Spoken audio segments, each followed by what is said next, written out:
One of the coolest things about living here in the tri-state are all the historic treasures you could find pretty much around every corner. And there's one local man who's made it his mission to rescue and restore mid-century modern furniture and accessories. So right now we want to welcome back Jeff Molsky, the owner of Mid-Century Modern Rescue. Great to have you back. Thanks for having me, Pete. Always glad to be here. Oh my gosh. So for folks who might be kind of unfamiliar with Mid-Century Modern in that style, remind us of what that is. Yeah, generally for me, I shrunk the mid-century era down to a period of the 1950s and 1960s, typically. You can stretch it out a little bit into the early 70s or even into the late 40s, but that's typically the era that I look for. Things from the 50s and 60s.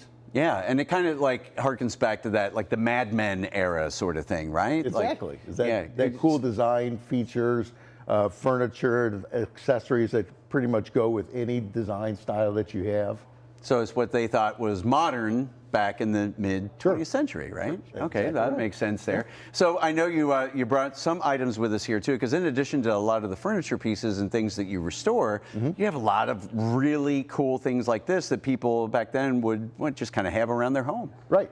Things that they would save for various reasons. And I'm fortunate in my business. I get invited to go into a lot of homes here in Cincinnati to find these treasures to help people clear out a house. And typically I'm looking for the bigger items, the furniture, appliances, things like that. But while I'm there, I always look around and find items like this.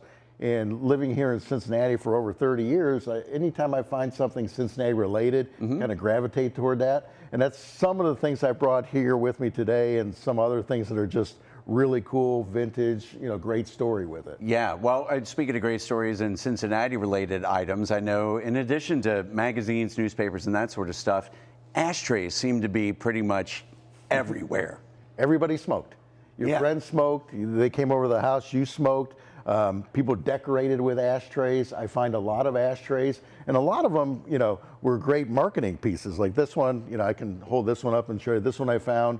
This was actually from the Vernon Manor Hotel in Cincinnati. So they had it in, their logo emblazed, put on there on this ashtray. Here's one from Burger Beer, the Cincinnati brewery. Because there were so many Cincinnati breweries. There was burgers a lot everywhere. Yeah, so I find a lot of, beer memorabilia. Back here we have a burger sign that was used for, well, it's meant to be used in a retail setting, but my research has led me to point out that this has never been put in a store. It never made it out to the general public. Wow. So just a cool advertising piece that it looks brand new. It never saw the light of day. No kidding. Yeah, got that That's from amazing. a collector. So that's a neat Cincinnati piece as well. Yeah, well, and then right next to that too, I mean, going back to, a different time in Bengals history, kind of a cool one, like a windbreaker you got here, a rain jacket? It's a rain suit, actually. This was a team-issued Bengals 1970s rain suit that they had given to players and personnel. You've got the jacket, you've got pants, you've got a hood. Again, it's got that cool Cincinnati, the old 1970s Bengals helmet on there. Yeah. Just a cool piece. Before the stripes, for sure. Exactly. And I know you have a lot of great condition too. What, like old editions of is that the Enquirer? Yeah, this was actually the first edition, the first printing of the Cincinnati Enquirer, April 10th, 1841. What? I thought that this might have been an original copy. It turns out it was a commemorative copy that was made, but this was printed in 1941. So the 100-year anniversary of the Enquirer, these were printed, and I found one, and it's terrific. That is amazing. It's well, terrific. and I know too, record players were ubiquitous too, right? Those were all over the place. Yep. But before the 33s and thirds and 45s, and the LPs, and we had these. the 78s. So talk about these that you brought in here. So this one is Frank Sinatra's first album that he ever put out. This was put out in 1946. Wow. Frank was about 30 years old then. He looks very, very young in his pictures, you can tell. Yeah. But again, I found these, didn't know much about them. Once I get them and purchase them, I bring them home and research it. And it turns out this was the first, album he ever put out. That is amazing. The Bobby Soxer era there with Frank Sinatra and stuff. Well, all of these really cool things here. And I have to ask Jeff too, I mean, because when we go to the shop, you've restored so many cool pieces. Is there anything you've restored over the years that you would say is a favorite? I have lots of favorites. It's always the restoration of the week is kind of my favorite. What I really like, and I don't have like one specific piece that that stands out more than others, because But I'm pretty much self-taught. I'm the restoration process. I like trying different things. I like fixing different things. I like challenging myself. So my favorite thing is something maybe that I hadn't fixed before. Lately I started repairing some turntables. I can fix those a little bit depending on what's wrong with them. I just bought a 1960 jukebox that I'm going to kind of delve into.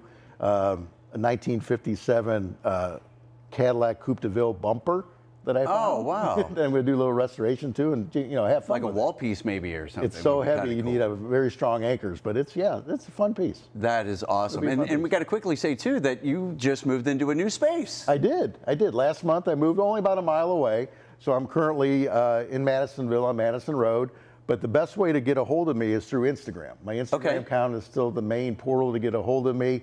Very easy to remember. I'm at Mid-Century Modern Rescue on Instagram. Okay. Thankfully, for my business, running through there, I've got almost 15,000 followers now on my Instagram account, so I'm having a lot of fun with it. That's awesome. Having a lot of fun with it. Mid-Century Modern Rescue on Instagram, and you post things there too, like once they're ready to go, or once when they're you get available, them in? once they're for sale, they're ready to go. They end up on there. All right. Well, Jeff Molsky with Mid-Century Modern Rescue, thanks again for joining us. This stuff is so cool. We need to find a way, maybe we could give this a spin and listen to it. We shall. It'd be cool. All right. Thanks, Pete.